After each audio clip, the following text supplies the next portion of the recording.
بسم اللہ الرحمن الرحیم الحمدللہ رب العالمین وصلی اللہ علی محمد وآلہ الطاہرین ولعنۃ اللہ علی اعدائہم اجمعین الی قیام یوم الدین۔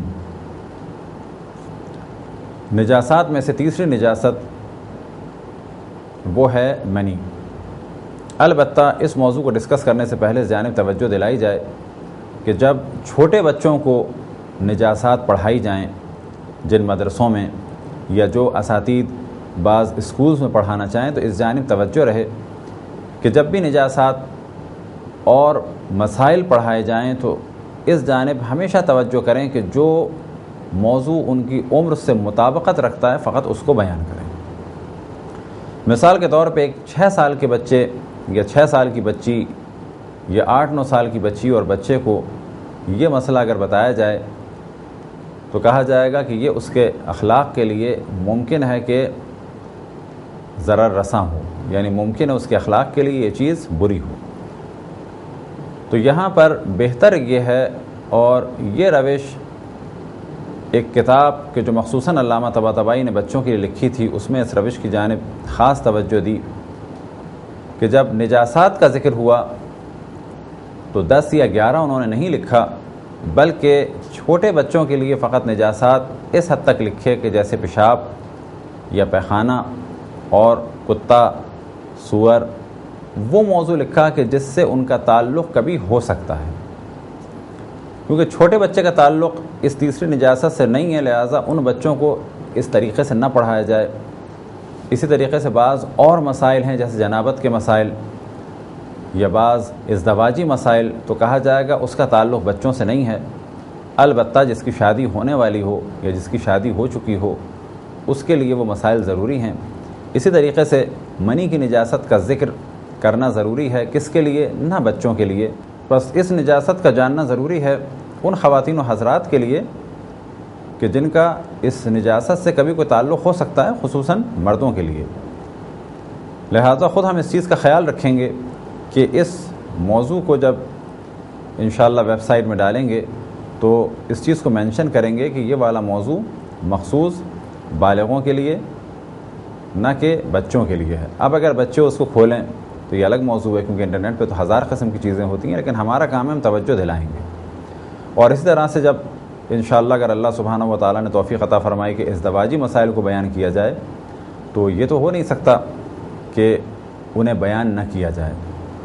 کیونکہ ہمارے معاشرے میں بہت زیادہ جو کوتاہیاں ہوئی ہیں وہ اسی وجہ سے ہوئی ہیں، اور لوگ آشنا نہیں ہیں، کیونکہ بہت سارے موضوعات مجالس میں یا عام درسوں میں بیان نہیں ہو سکتے۔ ضروری ہے کہ بہت سارے مسائل ایسے کہ جن کا تعلق ایک خاص فرد یا خاص عمر سے ہے، ان کے لیے خاص کلاس رکھی جائے کہ جس میں ان مسائل کو بیان کیا جائے۔ لہٰذا اس سلسلے کا بھی در حقیقت ہدف یہ ہے کہ وہ مسائل جو ذکر نہیں ہو سکتے ان کو بیان کیا جائے، اور وہ افراد کہ جن کو ضرورت پڑے وہ اس کو دیکھ لیں۔ اب اگر کوئی ان کو مس یوز کرے یا بلا وجہ جو ہے وہ اعتراض کرے تو یہ ایک اس کی نادانی ہوگی، کیونکہ جو کچھ ہم نے بیان کیا اس کا دار و مدار قرآن اور تعلیمات چہاردہ معصومین علیہم السلام ہے۔ بس نجاسات میں سے تیسری نجاست ہے منی۔ منی کیا چیز ہے؟ منی یا کہا جائے مادہ منویہ یا انگلش میں اسپرم یا سیمن، یہ نجس ہے۔ کس کی؟ کہا جائے گا ہر انسان کی، چاہے وہ کسی عمر کا ہو، اور ہر حیوان کی، چاہے وہ حلال گوشت ہو چاہے وہ حرام گوشت ہو۔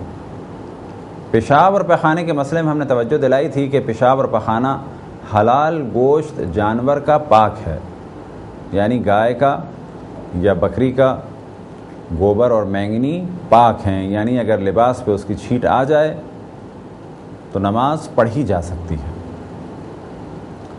لیکن منی چاہے انسان کی ہو، انسان چاہے مسلمان ہو چاہے کافر ہو، چاہے جوان ہو چاہے بوڑھا ہو، چاہے اختیار سے نکلے چاہے بے اختیار سوتے میں نکلے یا بیماری کے عالم میں نکلے، وہ نجس ہے۔ اسی طریقے سے ہر حیوان کی منی کے چاہے وہ حلال گوشت ہو چاہے وہ حرام گوشت ہو، لیکن ہاں شرط یہ ہے کہ جب اسے ذبح کیا جائے تو اس کا خون اچھل کے نکلے۔ بس ہر وہ جانور کہ جس کو اگر ذبح کیا جائے تو اس کا خون اچھل کے نکلے، اس کی منی نجس ہے، چاہے وہ حلال گوشت ہو اور چاہے وہ حرام گوشت ہو۔ منی ہی کے ساتھ اس چیز کی جانب توجہ دلائی جائے کہ اس کی علامتیں ہیں، اور علامتوں میں سے ایک علامت یہ کہ یہ سفید رنگ کی گاڑی اچھل کے نکلے گی اور ایک خاص لذت اور شہوت کے ساتھ نکلے گی، اور جب نکلے گی تو اس کے بعد جسم سست ہو جائے گا۔ لیکن ممکن ہے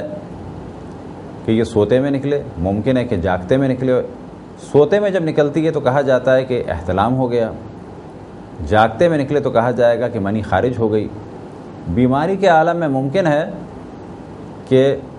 بہت زیادہ لذت محسوس نہ ہو، یا یہ کہ شہوت محسوس نہ ہو،